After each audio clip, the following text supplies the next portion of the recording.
সারাদিনের 15 দিনের একটা কর্মসূচি ঘোষণা করেছে জামায়াত জোট 11 দলীয় ঐক্য, এবং সেটি হচ্ছে মূলত জুলাই সনদ বাস্তবায়নের অঙ্গীকারের ভিত্তিতে আসলে সংস্কার যেটি এবং গণভোটের রায় বাস্তবায়ন। এবং বাই দিস টাইম যে অধ্যাদেশগুলো বাতিল হয়েছে বলা ঠিক হবে না, যে পরবর্তীতে আরও নতুন করে মডিফিকেশনের মধ্য দিয়ে আইনকে আরও শক্তিশালী করে বিল আকারে পরে আসবে, এই বিষয়গুলো নিয়েও আছে। আপনার কাছে মনে হয় কিনা যে এটা খুব টু আর্লি হয়ে যাচ্ছে কিনা বিরোধী দলের জায়গা থেকে আন্দোলন? আচ্ছা, তার আগে আমি আপনার কাছে একটা প্রশ্ন রাখতে চাই, যে অধ্যাদেশগুলো ল্যাপস করা হয়েছে এটা টু আর্লি হলো নাকি ল্যাপস করার প্রতিবাদে এগুলো আজকে 52 দিন বাস্তবায়ন না করার প্রতিবাদে 52 দিন ধৈর্য ধরার পরেও কোনো প্রতিকার না পাওয়ার প্রতিবাদে কর্মসূচি দিয়ে একটা টু আর্লি হয়েছে?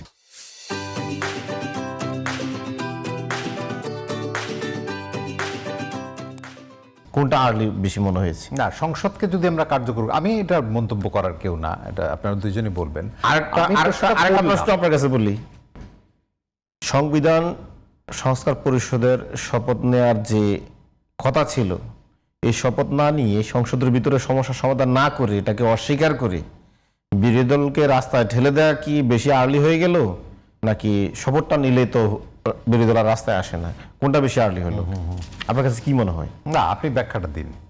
আমার কাছে দেখেন, আমি আপনাকে বলি, আমরা প্রথম দিন থেকে সরকারকে আমরা যে ধরনের সহযোগিতাপূর্ণ মনোভাব নিয়ে অপোজিশন সহযোগিতা করতেছিলাম, মনোভাব নিয়ে আমরা আগাচ্ছিলাম, প্রথম দিন থেকে আপনার কিন্তু আশাহত হয়েছি। আমাদের আশাহত হয়েছে এই জন্যে, দেখেন আজকে তো অনেক কথাই বলছি, জনাব তারেক রহমান সাহেব উনি প্রকাশ্যে রংপুরের জনসভায় বলেছেন আপনারা গণভোটে হাঁ দিন। তো আমি বিশ্বাস করি উনি গণভোটে হাই ভোট দিয়েছে এবং হাঁ জয় যুক্ত হয়েছে, 70% জনগণের গণভোটের গণরায় ম্যান্ডেট পেয়েছে। আর ওনার যে গভর্নমেন্ট 51% ম্যান্ডেট নিয়ে সরকার গঠন করেছে। তো উনি যদি 51%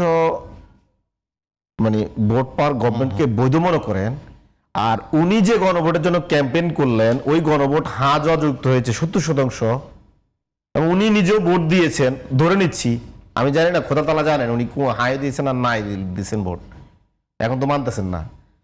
তো আমি আমি আমি আমি বিশ্বাস করতে চাই উনি হাই দিলেন, তারপরে খোদা তাআলার খোদা তাআলাই জানে বাকিটা কি।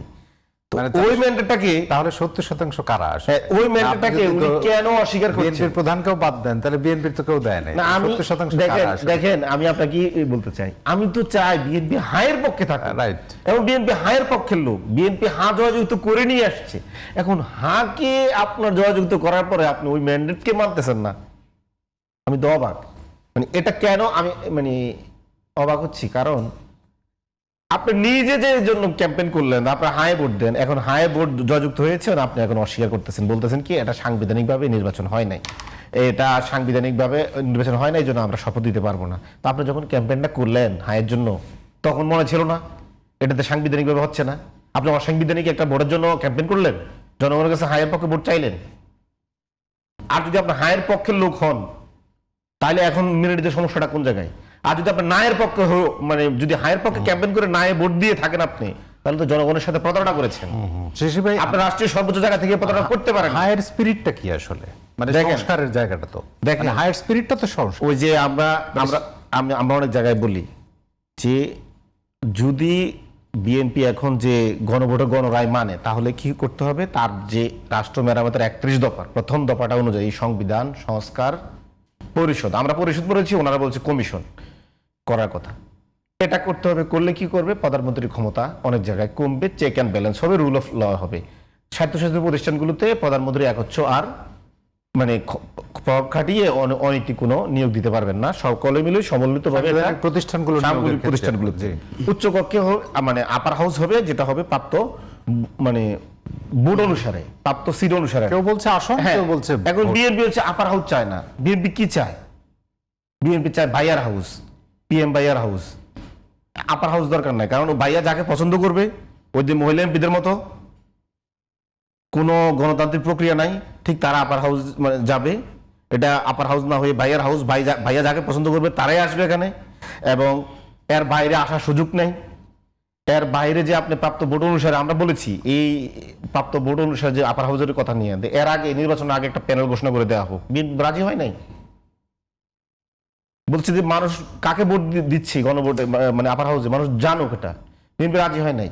তো এখন কোনো কিছুতে তারা এখন চাচ্ছে না, কারণ যদি এখন আপার হাউস যদি হয় মানে এখন যে নিম্নকক্ষ আছে সেটাকে চেক অ্যান্ড ব্যালেন্সে রাখবে, তারা অনৈতিক কোনো আইন মানে পাশ করলে সেটাকে মানে মাঝে মাঝে বিল আটকাই দিবে, এটা তাদের সহ্য হচ্ছে না। তারা চাচ্ছে রাজা চতুর্দুষ্ট লুইয়ের মতন আমি রাষ্ট্র, শেষ ভাই আমি আমি হাসিনা হাসিনা শেষ করি একটা আমি একটা শেখ হাসিনা যেটা বলতো আমার বাপ কিন্তু বেশি সময় নিয়ে এখন ফেলছি, আমি আমার আমি যে উত্তরের বলছি সময়গুলো আমি লাগবে।